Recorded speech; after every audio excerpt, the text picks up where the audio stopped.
அன்னம் சீரியல்ல இப்போ வந்து பார்த்தீங்கன்னா, அம்மனோட ஆட்டம் வந்து இப்ப தான் ஆரம்பிச்சிருக்கு அப்படின்னே வந்து சொல்லலாங்க. ஸோ நம்ம ரம்யா பார்த்தீங்க அப்படின்னா வந்து அந்த சின்ன பொண்ணா இருக்கிற அந்த அம்மன் கிட்ட வந்து தன்னோட திமிர காட்டுனதுனால, இவ வந்து ரொம்ப ஓவரா திமிரு பிடிச்சவளா இருக்கா. இவள வந்து இப்படியே விட்டு வைக்கக்கூடாது. இவளுக்கு சரியான ஒரு ஆட்டத்த காட்டணும் அப்படின்னு சொல்லிட்டு பார்த்தீங்கன்னா, அந்த சின்ன பொண்ணு வந்து நெனச்சிருக்கா.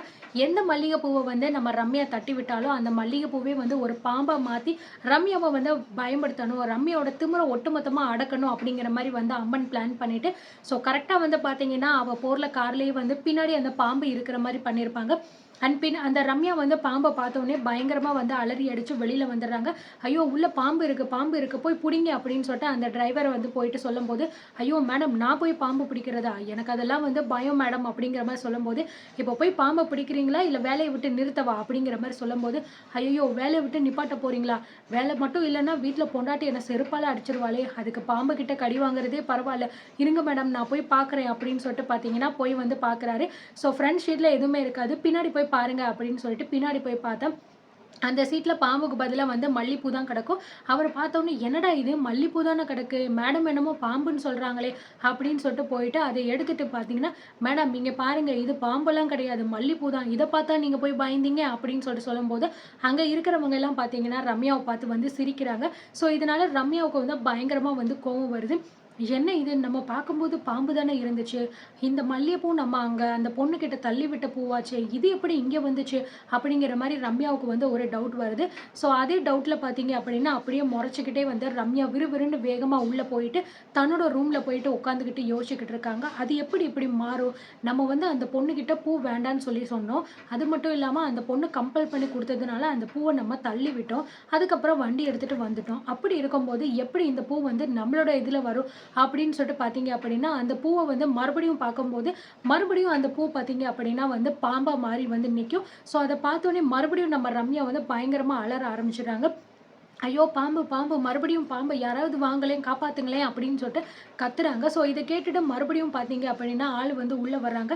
ஐய்யயோ! மறுபடியும் பாம்பு அப்படின்னு சொல்லும்போது பார்த்தீங்கன்னா, "என்ன மேடம் சொல்றீங்க? மறுபடியும் பாம்பா? எங்க மேடம்?" அப்படின்னு சொல்லும்போது, "அதோ அதோ அங்க இருக்கு பாருங்க. அங்க போய் பாருங்க" அப்படின்னு சொல்லிட்டு சொல்லும்போது, அந்த ஆளுமே மெதுவா போய் அங்க பார்த்தா, மறுபடியும் அங்க பாம்பு இருக்காது. அது பதிலா பூ தான் வந்து இருக்கும். "மேடம் என்ன மேடம் சொல்றீங்க? மறுபடியும் இங்க பூ தான் இருக்கு. பாருங்க நீங்க. நீங்க வேணா எடுத்து பாருங்க" அப்படின்னு சொல்லிட்டு காட்டும்போது, ரம்யாவுக்கு ஒரே ஷாக்கா இருக்கும். என்ன இது? நம்ம பார்க்கும்போது பாம்பா இருக்கு. இப்ப இவர் பார்க்கும்போது பூவா இருக்கே! ஒண்ணும் புரியலையே! அப்படின்னு சொல்லிட்டு வந்து, "இங்க பாருங்க அந்த பூவ எடுத்துட்டு போய் எங்கேயாவது தூரமா போய் போட்டு வாங்க. அது இங்க இருக்கக்கூடாது. எடுத்துட்டு உடனே கிளம்புங்க" அப்படிங்கிற மாரி சொல்லிர்றாங்க. ஸோ அந்த ஆளுமே வந்து, "சரிங்க மேடம்" அப்படின்னு சொல்லிட்டு அந்த பூவ எடுத்துட்டு போயிட்டு ரொம்ப தூரம் தள்ளி வந்து போட்டுட்டு வந்துர்றாரு. இந்த பக்கம் பார்த்தீங்க அப்படின்னா, அந்த சின்ன பொண்ண வந்து காட்டுறாங்க.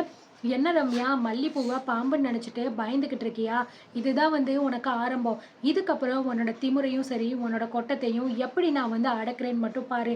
என் அன்னலட்சுமி இருக்கிற வீட்ல நீ தங்கிட்டு, அவங்க குடும்பத்தையும், அவங்களையும் பழிவாங்கணும் அப்படின்னு நீ வந்து சுத்திக்கிட்டு இருக்கியா? இரு. உனக்கு நான் ஒரு சரியான பாடத்த புகட்டுறேன். அப்போதான் இதுக்கப்புறமும் நீ யார்கிட்டயுமே இப்படி பேசக்கூடாது. யாரையுமே பழிவாங்கக்கூடாது அப்படின்னு சொல்லிட்டு நீ நெனைக்கவே மாட்ட." அப்படிங்கிற மாரி சொல்லிட்டு பார்த்தீங்கன்னா, அந்த பொண்ணு வந்து சிரிக்கிறா. ஸோ ரம்யா வந்து இங்க ரொம்பவே வந்து பதட்டத்துல ரூம்குள்ள உட்காந்துக்கிட்டு இருக்காங்க. ஸோ ஃபேனு, ஏசி எல்லாமே ஓடிக்கிட்டு இருந்தாலும் ரம்யாவுக்கு பயங்கரமா வந்து வேர்க்குது. என்ன நடக்குதுன்னு எனக்கு ஒண்ணும் புரியலையே! என்ன நடக்குது?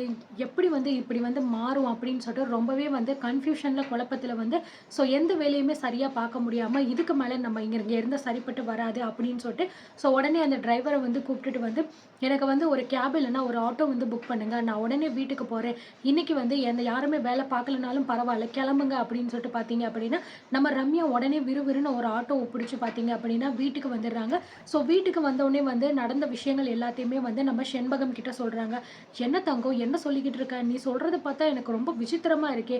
இப்படியெல்லாமா நடக்கும்? வேற ஏதோ நீ கனவு கினவு கண்டிருக்கியா என்ன தங்கம்?" அப்படிங்கிற மாரி கேட்கும்போது, "ஆன்ட்டி நான் சொல்றது உங்களுக்கு என்ன விளையாட்டா தெரியுதா? நானே எவ்ளோ பயத்துல வந்திருக்கேன்னு சொல்லிட்டு உங்களுக்கு தெரியுமா? இப்ப தானே நான் ஆஃபீஸ்க்கு போனேன். இப்ப எதுக்கு நான் கிளம்பி வரணும்?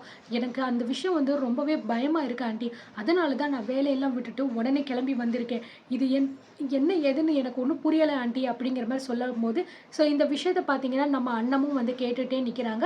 அந்த விஷயத்த பார்த்தீங்க அப்படின்னா, உடனே வந்து அண்ணன் கேட்குறத வந்து இங்க ரம்யாவும், செண்பகமும் வந்து பார்த்துடுறாங்க. பார்த்த உடனே வந்து பார்த்தீங்க அப்படின்னா, "என்ன ஆன்ட்டி பண்றது? எனக்கு ரொம்ப பயமா இருக்கு." அப்படிங்கிற மாரி சொல்லும்போது, ஆ அண்ணன் வந்து சொல்றாங்க, "இங்க பாரு ரம்யா, இது ஏதோ ஒரு தெய்வத்தோட விளையாட்டா தான் வந்து இருக்கும். நீ யாரையாவது வந்து அவமானப்படுத்தி பேசுற மாரி பண்ணியா?" அப்படிங்கிற மாரி வந்து ரம்யா கிட்ட கேட்குறாங்க.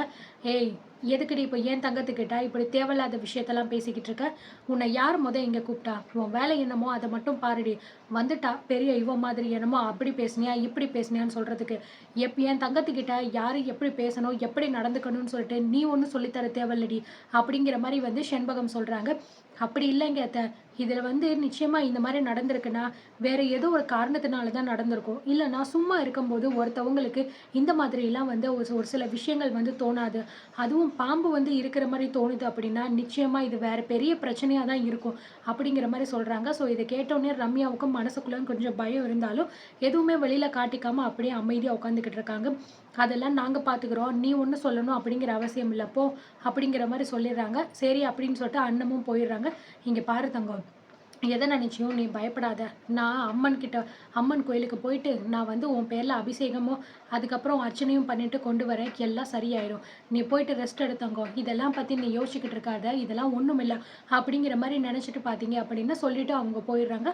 ஸோ நம்ம ரம்யாவும் பார்த்தீங்கன்னா, அப்படியே அரை மனசோடயே ப்ளஸ் அதையே நெனச்சுக்கிட்டே போயிட்டு ரூம்ல போயிட்டு உட்காந்துக்கிட்டு, அந்த விஷயத்தையே வந்து நெனச்சுக்கிட்டே அப்படியே வந்து தூங்கிடுறாங்க. இந்த பக்கம் பார்த்தீங்க அப்படின்னா, நம்ம அண்ணன் வந்து கிச்சன்ல வேலை பார்த்துக்கிட்டு இருக்காங்க. வேலை பார்த்துக்கிட்டு இருக்கும்போது, ரம்யா பேசிக்கிட்டு இருந்த அந்த விஷயம் தான் வந்து அண்ணத்தோட மனசுல வந்துகிட்டே இருக்கு. இந்த மாதிரி நான் வந்து அந்த கோயில் பக்கத்துல போய் நிக்கும்போது, ஒரு சின்ன பொண்ணு வந்து என்கிட்ட பூ குடுத்தா. அந்த பூவ வந்து நான் தட்டி விட்டேன். அந்த பூ அதுக்கப்புறம் பார்த்தீங்கன்னா, பாம்பா மாறிடுச்சு. திருப்பியும் அதுக்கப்புறம் வந்து நான் ஆஃபீஸ்க்கு போயிட்டு உள்ள உட்காந்துருந்தேன். அப்பயுமே பாம்பா மாறிச்சு. ஆனா மத்தவங்க வந்து பார்க்கும்போது, அது வந்து பூவா தான் இருக்கு அப்படின்னு சொல்றத கேட்டுட்டு, அந்த சின்ன பொண்ணு ஞாபகம் வந்து பார்த்தீங்கன்னா, நம்ம அண்ணத்துக்கு வருது. அதே பொண்ணு தானே நம்மகிட்டயும் ஒரு நாள் வந்து பூ குடுத்தா. அந்த பூவ கொண்டு போயி நீங்க சாமிக்கு போடும்போது, அந்த மாலை வந்து வாடி இருந்தாலுமே, அதுக்கப்புறம் அது ஃப்ரெஷ்ஷா மாறிடும்னு சொல்லி சொன்னாளே, அதே மாரி நம்ம போட்டோம். அதுவும் நடந்துச்சு. ஆனா ரம்யாவுக்கு என்னடா அப்படின்னா, இப்படி நடந்திருக்கே! எதுக்காக சம்மந்தமே இல்லாம அவளுக்கு வந்து பூ வந்து பாம்பு மாரி தெரியணும்?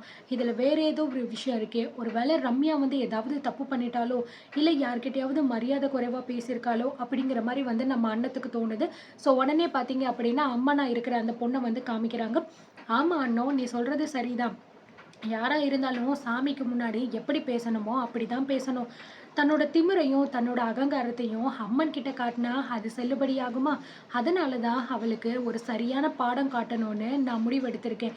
இதுக்கப்புறமும் அவ என்னென்ன பண்ண போறா? அவ வாழ்க்கையில என்னென்ன மாற்றம் வரப்போகுது? அவ ஒரு நல்ல மனுஷியா மாறணும் அப்படிங்கிறது தானே அண்ணோ உன்னோட விருப்பம். உன்னோட விருப்பத்த இந்த அம்மன் கண்டிப்பா நிறைவேத்துவேன். கூடிய சீக்கிரத்திலேயே இவள ஒரு நல்ல மனுஷியா மாத்தி, இவ மனசுக்குள்ள இருக்கக்கூடிய அந்த பழிவாங்குற எண்ணம் எல்லாத்தையுமே வந்து நான் அழிச்சு காட்டுறேன்." அப்படின்னு சொல்லிட்டு பயங்கரமா வந்து சிரிக்கிறாங்க. ஸோ அதுக்கப்புறம் என்ன நடக்க போகுது? இதுக்கப்புறம் ரம்யா வந்து பயத்திலேயே இருக்க போறாளா என்ன அப்படிங்கிறத பார்த்து தெரிஞ்சுக்கலாம்.